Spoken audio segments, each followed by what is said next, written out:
Welcome to another Learning Sound and Synthesis Spotlight interview. I'm really excited to be here today with Boris, who is a student inside of my class, Learning Sound and Synthesis. And we're going to be talking today about how Boris has found inspiration in his music making in the past, how he continues to find new inspiration as he moves forward, the challenges that sometimes come up with that.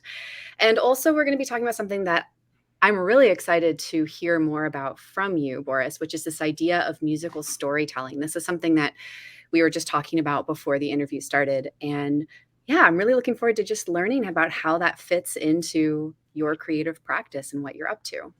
But to start off, I cut you off. I'm sorry. Can we start with a brief intro? Can you just share a little bit about who you are? What kind of music do you make?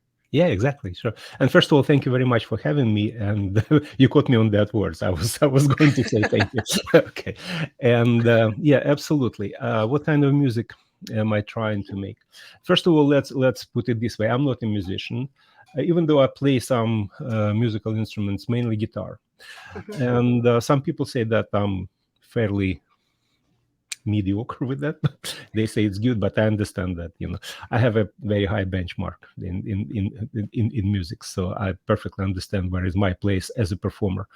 And my music style, I would say my artist identity, that's a formal term for that. Yes, okay. That's a good thing to know, by the way, before you start producing, because you have to realize what you're doing and what you're trying to do. My musical identity, my artist profile is something in between of progressive rock and ambient music, because I grew up on classical rock and roll and I shifted to progressive rock. And my heroes are Emerson, Lake and Palmer, and their music, their involvement in classical music. They opened up a classical music as a form of art to me. And I believe they opened classical music to millions of young people back in 70s. That's a huge thing. So I'm trying to do something which is very difficult to mix up. If you take Brian Eno and Emerson and Keith Emerson and put them together, I believe that's what I'm trying to achieve. I love that. I love that. Yeah. It's quite often very experimental, very spontaneous, and I believe that's what it is. I can continue this intro part, but the thing is, I believe that we're gonna cover some important aspect of that later on, and I don't want to have like a long intro. Okay, well, that's a perfect or intro. everything in one shot. Yeah. Yeah, that's perfect. And speaking of intros, for folks who are watching live, love to say hi, see you in the comments, let us know where you're tuning in from. I just want to say really quickly, Boris, I know that I'm not gonna harp on this for too long. I know you were saying this lightly, but you are a musician. Okay. I just kind of want to go back on that. Yeah. A lot of the time people say, oh, I'm not really a musician, or I'm not really a performer, but you are. And I think it's really important to, own what you do and to own your progress that you've made over the last couple of months. Maybe you are becoming a better musician every day. I certainly am. I live by that every day of my life. But, you are a musician the moment that you decide to make music and take yourself seriously as a musician. And that goes for everyone who's watching. So I really just wanted to say that. Yes, and you know what? There is another guy who considered himself not being a musician, and his name is exactly Brian Eno. Yeah, there you go. and that's serious, because he explicitly positioned himself as not a musician, but some kind of a new paradigm in the music creation. And I understand what you're saying, and many other people like me shouldn't be discouraged by my statement. Yes, guys, you are. Maybe I am not, but yes, definitely. Okay. As soon as you generate a sound, and as soon as it pleases you, you are a musician, you are a composer. You are Exactly. Yep, Exactly. That's right. Okay, so I'm curious to hear a little bit about the challenges that you were working through before you joined the Learning Sound and Synthesis class. So what was your music making like? What were you doing or not doing? Can you paint us a little picture? Yes, there was one big challenge, and I believe I'm not the only one who experienced that. It is procrastination, and it's always to postpone the, I would say, the production, not the creative process, but the production for later on. And it's interesting because I started, and by the way, I had to put this chunk into the introduction and tell about myself. I started producing electronic music, I would say accidentally and not. Accidentally because I never thought about producing music. I was cry far from doing that. I am a fencing coach, and I did some programming work here in the US. And no way I was thinking about, and I was a listener. I'm a big fan of music. Music was my passion. Music was everything to me when I grew up, and it still is. But I never thought that I will be able to create. Back in 2009, I believe, I started an internet radio. That was very kind of, new stuff at that time, and with only reason to actually share the music, which I love, with people. And I took it seriously. I signed up with all these right agencies, and I did it legally. It wasn't a pirate radio, and it was on air for a good probably 5 or 6 years. After that time, I understood that I cannot afford just to do it for free, and this is it, and pay for licensing. And my son was DJing, and once I asked him, okay, how do you do that? Maybe I can try. And he said, okay, there is a software called Ableton, and you can crack it, you can download it for free. I said, no, I'll buy it. and he introduced me with Ableton, and I started doing things. Why I'm telling this? Because I believe it's important to realize what was my first step. I was so excited that I can do things which wasn't imaginable before. And I create even something which is very similar to Pink Floyd composition. It still sits on my SoundCloud. I didn't share it with you because I believe it's too ambitious, like everything Pink Floyd does. Yes, and all of a sudden I realized that it's possible, and you don't have to run an orchestra. You don't have to have a band. You can do it without actually leaving your bedroom, and it could be a good thing. Within a couple of years, I was able to start and finish in one shot. Everything which I have done and I had recorded is absolutely like a jam session. No preparation, no planning, no whatsoever. But I'm kind of happy with what I've done, because each time when I started recording, I finished right away. I didn't try to polish it because I didn't know how to mix properly, how to master, and I believe it's a big advantage. Because when you start thinking about that crap, mixing, mastering, and all that stuff, this is not your domain. This is a sound engineer domain. And later on, when you become an electronic music producer, you learn that stuff. But first, create, finish it, no matter how it sounds. Because there are so many tools today which help you to decently master it. What is that? Ozone 7 or 9 or whatever, 75. You just do it. You can hire somebody for $5 and they're gonna master it for you. So create first. And I recorded plenty of tracks. Some of them, surprisingly, became quite popular on SoundCloud. SoundCloud, interesting thing. SoundCloud cut off all stuff from your recording, from your numbers. I have probably like close to 30,000 listening, but now it shows just 7. One of my tracks, which I created as a joke, had probably like 15,000 runs by itself. And I did it just within 5 seconds, literally just boom, boom, boom, boom, put some saxophone over there, and this is it. But to make it shorter, then I feel like I learned something. And that knowledge makes you sad. That's what it is.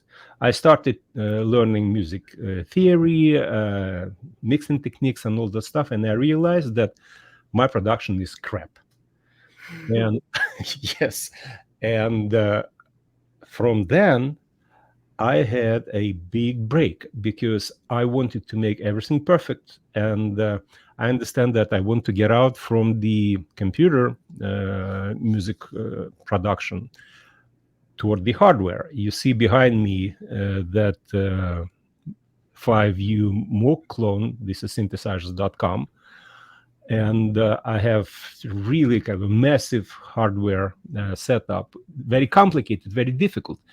It's a project by itself. And finally, I decided that my learning process is supposed to go somewhere. I was following you on YouTube. I found your class, and I said to myself, that's what I need. Do you have a question to me?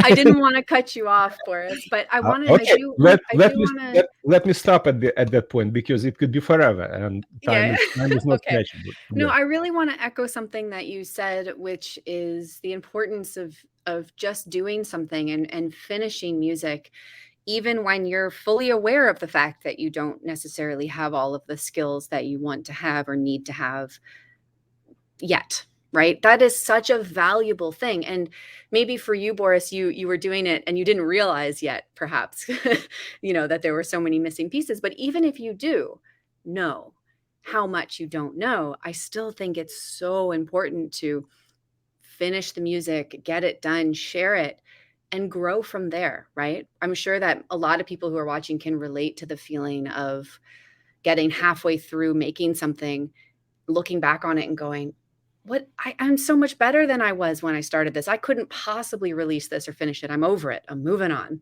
And I get that feeling fully, but the most valuable thing you can do is finish it anyway and learn from that process and keep developing your skills like you did by joining classes, for example. Yeah. And I can add to that one more thing. I switched from listening to music online or streaming to mainly listening to the vinyls. I'm buying vinyls. It's a completely different process, and it could be another topic for conversation. And I think it's very important, and that experience brought another thing to me. There's a guy outside who's helping me to sample. He's doing his landscaping. Yeah. What is important, and I'm buying vinyls with electronic music. I put the plate on the turntable. I listen to it, and you know what I'm saying to myself? I have enough material to do no worse than they do. And I believe that it's very important to take a look at what you're doing from another angle. Imagine your tracks being packaged, recorded, not look like a vinyl, to be a vinyl with some story on the vinyl, with some arts and everything. Because music is an art, and art is some sort of holistic thing. It's not just your track. It's something which surrounds the entire process. Imagine, you know what? There was a movie yesterday. Did you see it, about Beatles? Did you see that movie? The documentary? Yes. No. It's a Hollywood movie yesterday. No. I suggest everybody to watch it. It's absolutely, it corresponds to what we're talking about. The plot is very simple. One day something happened and world woke up without remembering Beatles, besides one poor guy who was a basking musician, and he's playing Let It Be, and his family doesn't pay attention. And you know what I mean? It's an extreme example of that, because music is a social phenomenon, not only just your track. So, and I'm kind of controversial to myself, and I don't know if you had the chance to go over a couple of tracks which I sent to you yesterday night. I have that playlist, which first of all I listen to sometimes, time by time. It doesn't sound that terrible from production perspective. It's okay. And I just said, okay, fine. If I will decide to make a vinyl out of it, and I will not know that this is mine, and I will put it aside to some vinyl which I bought months ago, what I would prefer to listen. And strangely, I said, I will listen to my music. Good. Yeah, we are always going to be our harshest critics, right? Always, without a doubt. And yes. And I think it's beautiful that you're Yeah, that you're enjoying your own music. sometimes you have to be a little bit softer on yourself and just don't, Yes. and just listen, because again, listening is important. So important. Yeah, I wanted to say a couple of words about listening. Another aspect of becoming a producer, and I am, and everybody else who's creating just one little track, they are too. I found interesting, and Sarah, obviously you know that, and all professionals know that. You listen to the music from completely different perspective. This is fortunately and unfortunately. I caught myself on sometimes over digging into the music creation process, which is behind the music. Mm. And that distracts from the beauty of music itself, because you're trying to figure out how did they do that and what did they do. And sometimes you feel, oh, you know what, that's simple. This beautiful sound is nothing else. You just strum in a guitar and put some delay and effects. Oh, I can do that. It's not a big deal. But it's a big difference between I can do that and put it together as a track. I can do that, but here's the track. Here's a product. Good, you know how to do that. That's the first step. And then do it. Okay? Yeah. All right. Yeah, yeah, absolutely. Yeah, that's an interesting thing that I hear a lot of my students talk about. Now, when they learn about how a technique works, then they hear the technique everywhere, and it's like, how do I get back into that mode of listening where I'm just purely enjoying the music? And it is something that you practice. It's something you can get better at, just by being intentional about it. But sometimes, yeah, when you're a trained musician, you hear the technique, and that's part of it. So, Boris, I'm really curious to talk a little bit about, you said one of the reasons why you joined learning sound and synthesis is because you got to a point where you wanted to transition into hardware, right? Yep. No. I transitioned to hardware way earlier. I wanted to put my hardware to use. I needed some good kick to my butt. Yes. Sure. I'm sorry. It's okay. And have like a real fresh start. It's like, you know what? It's like a relay race. Yeah. You're running, but it's a relay race against yourself. So somebody need to give you that little stick so you can keep running. Otherwise, you feel like no. Yeah. Okay. No, I needed that trigger. I needed that new thing. Some accountability, some motivation. Yeah. What you mentioned in and your knowledge. And knowledge. Yeah. Yes. What you mentioned in your, when we were talking before, was that you had a bunch of instruments and modules that were collecting dust. That's something that I think a lot of people can relate to. It's like, well, this gear is a paperweight, So now you're using them, though, right? Now I do, and next thing is, the class helped me to start looking into things different way. Because my idea initially, when I collected that tremendous amount of hardware, is to put everything in a chord, to create like an orchestra. So everything is interconnected, everything plays together. And then I realized, you know what, and it took a lot of time and efforts to plan, to connect, to do this and that. But then I realized this is not a goal. Because as a matter of fact, I have two small boxes, Electron Digitect and what is that? And another small drum.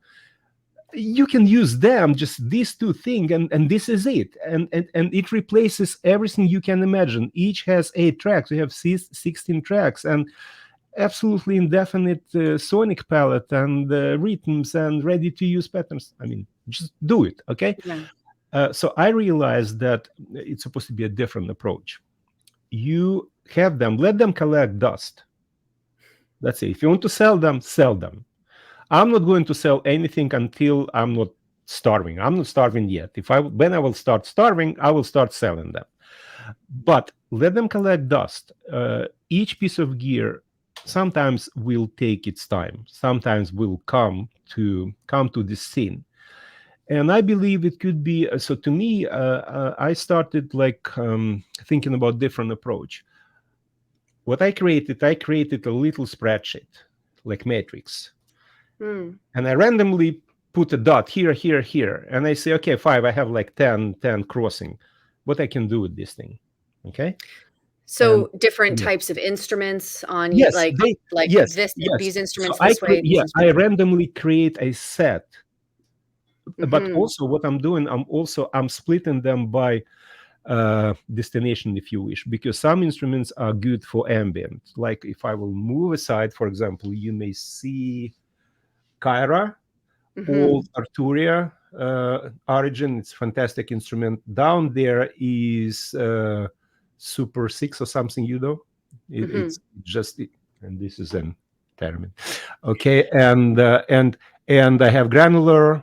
I mean, you don't So want to just put to them. clarify, just to make sure people understand, this is a really interesting approach that I wasn't aware you were doing.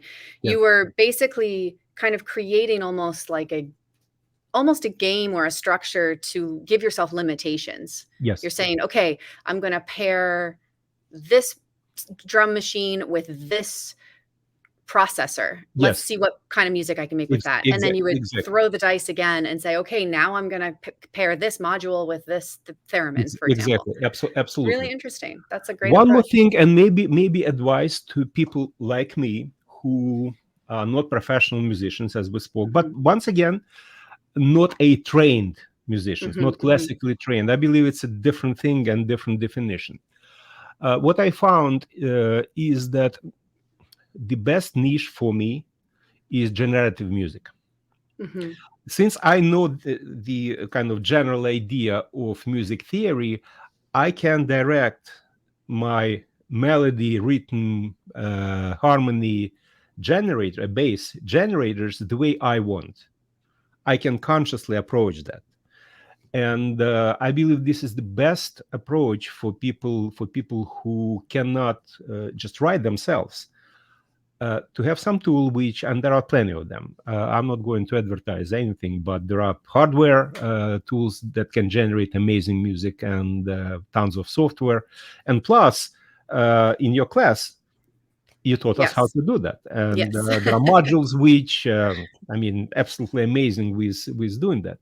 I think this is a very fruitful and productive idea of creating music. And then next thing is to have the story. Okay, We- great. I wanted to ask you how this all Yes. factors into storytelling. Tell us about that. Okay, good. And by the way, it's not me, it's you. It's all your fault. Oh, good. Yes, you offered an idea of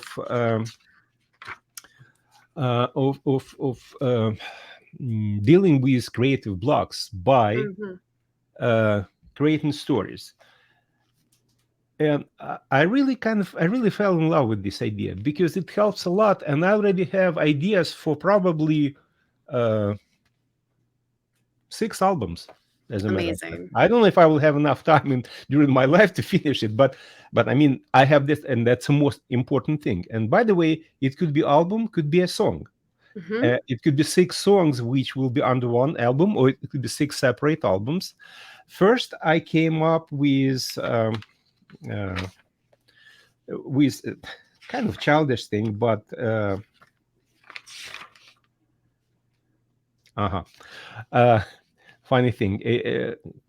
First idea for the album name is Tales of Neverland. It has been inspired by two musical acts, I would say, because one is a purely musician and another one is a band.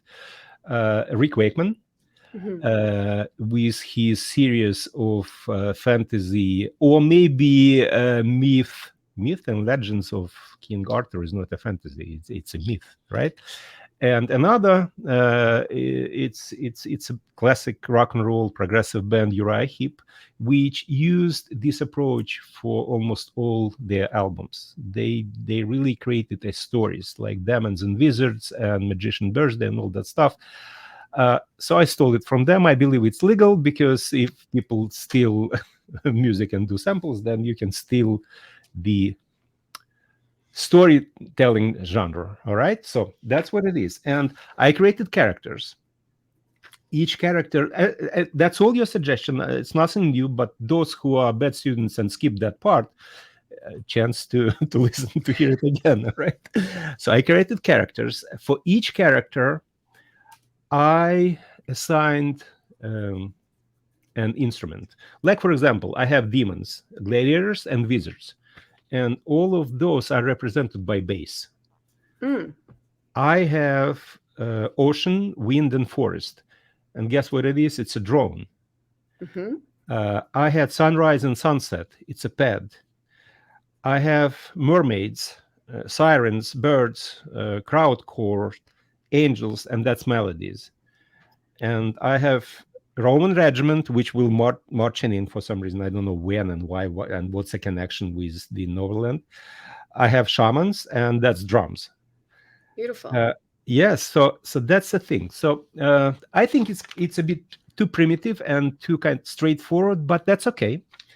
And then I have stories, like for example, first song, which will be Sunrise, for example, stolen from Uriah Heep. They have a Sunrise song which is absolutely beautiful. If some of you didn't have a chance to hear to that song, just do it. It's a masterpiece. Very short, but I mean everything is there. So Sunrise, and story is Damon is waking up. He hears the sound of ocean. Here's the wind. Demon is flying over the forest and see the wizard. I Yeah. didn't go further, but I mean it's enough to start. Yeah. And then next song, and I think that based on my inability to create a form, I think it's going to be fluid, continuous. Mm-hmm. Well, the Continuous. thing is, Boris, with what you're describing, musical form is created from your story. Like this Yeah. is such a good, I really want to encourage people who are watching, if you've never played with this way of making music, give it a try. It could be a simple, very simple story, and you just decide, okay, this sound or this instrument is tied to this character. That's a perfect way to begin. Or it could be attached to feelings as well. Yeah. You know, like how do I feel? That's going to be this kind of sound. Maybe a simple place to start is just your day. Like what, you know, a lot of people like to begin with making music that follows their day. How do you feel when you first wake up and the alarm goes off, and then you go throughout your day, you leave the house, you hear the sounds of the city or the countryside or wherever you live, you know, and it's a beautiful way to, in my opinion, make music that absolutely has form and coherence and narrative without needing to feel really confined in formal musical structure. Because whether or not you have that training aside, sometimes it's just more freeing to be able to rely exclusively on your imagination. I think it's beautiful what you're doing, Boris. To me it helped to have a starting point, and Yeah. to please myself, to be more conscious, because my problem with creative process was that I'm always jamming. Quite often I like what I hear, but I feel inside like, you know what, this could be better. It could be some idea behind, not just my inspiration which comes from nowhere. It's fine, it's okay, but I want to have something different. I want to have a different approach. And each song, then I do this. Okay. I do a timeline. It's not a concrete thing, but it just an idea for me to jam and have that little thing in front of me, and just maybe have a timeline, and start tweaking the knobs and faders at certain point of time. Perfect. Following this idea, I created couple of, and what I'm doing, I'm documenting the list of my thoughts, which comes from different direction, by the way. Next album ideas, I listed it as this, and I will just read the names. Okay. Number one thing is Butterfly Effect, and it came from the book which I discovered, thankful to your class, and I would like to present it to everybody who's chaos. I don't remember if you introduced that book directly, but definitely it's a result of my participation. This is an amazing book which helps you to understand where are you and what life is in general, and what music is. Okay, this book, by the way, has been discovered by reading this one. this is a real masterpiece. It's called Music Producer Survival Guide, but I believe it could be much more than that. Yeah. First of all, it has very few things to do in terms of how to mix, master, and whatever. It's a philosophy. It's a real gem, a real thing, and it has a lot of references to the thing which help you a lot. And one of your student introduces Yes. me to Yeah. this book. That's another masterpiece. So I think you need to read, you need to look around, and bottom line, that will convert to music, because music is a reflection of inner you. That's why you're doing that. It's beautiful. I think that's a really wonderful place to leave things today, is this idea of read, study, play, look around, listen, be curious, have an open It will come. beginner's mind. And it Yeah. will come for sure. And Absolutely. it will come. And just get started before you have all of the answers. That is the biggest thing. I say that in the very beginning of learning sound and synthesis in module 0, before we even get started and make a sound. I remind people how important it is to get started before you have it all figured out. Otherwise, you'll be waiting forever. And Boris, I think what you're doing is such a great example of how fruitful that can be. So keep going, Boris, and everyone. I wanted to add one more thing. For many people, not many of us are musicians who are making a living doing music, and it's okay. You don't have to. Process is more important than the result quite often, because the process itself could be a goal, and it's okay. Whatever happened, it's fine. The process. If you feel like your creativity is reflected by the process, even you don't produce a track, that's fine. That's okay. It is. That's fine too. Enjoy life. Yes. Hey, now that's a good message. Enjoy life. I also want to make sure to tell everyone who's watching about learning sound and synthesis really briefly. For those of you who aren't familiar what this is, it's my online modular synthesis and sound design class that I run 2 times a year. It is a very comprehensive step-by-step class that walks you through everything that you need to know in order to make music with modular synths and synthesizers of any kind that you choose to work with in the future. We get deep into a lot of the things that Boris brought up. So not just how synthesis works, what to plug in where. Of course, we do a lot of that, and you're going to come away with a really solid technical foundation. But also we talk about generative music, which is something you brought up, and how to compose with these machines, how to tell stories with your music. So it's not just about how to make cool sci-fi beeps and bloops, although those are really fun, but then what next? What do we do with these? How do we make music? How do we make albums? How do we put it all together? And there's a really amazing community that's involved where you can share what you're working on with other people and get feedback and connect with folks from all over the world who are dreaming up their next live performance or their next album, and it's a really exciting place to be. So Boris, I want to say thank you for being part of this community. Thank you so much. And the class. Oh, thank you. It's amazing. Yeah. I'm going to share 2 links in the comments right now. The first one is a link to a SoundCloud playlist where you can listen to some of Boris's music. And the second link is a link to the Learning Sound and Synthesis waitlist. The next round is opening for enrollment in just a couple of weeks, mid-August. I'm so excited. It is going to be a really great cohort. And if you want to join the waitlist, you can click on that link, soundandsynthesis.com. That means you're going to be the first notified as soon as the doors open. And it also means that you're going to get my live performance with Modular Synths masterclass completely for free when you enroll in learning sound synthesis. So there's a little extra gift thrown in there for all of you. And I think that's it. If anyone has questions for Boris, leave comments below and I will let you know, Boris, and maybe you can respond to them. And if you have questions, I will definitely do. Yeah. And if you have questions for me about what it's like to be in learning sound and synthesis, if the class is the right fit for you, comment below, send me a message. I'm always happy to chat. And that's it. Boris, any final parting words? I think that your class is an eye-opening thing from both technical and creative perspective. It's a very rare occasion when you learn not only, and it's not an advertisement, it's something which comes from here. All right, okay, good. So make no mistakes, like some of our presidents say quite often.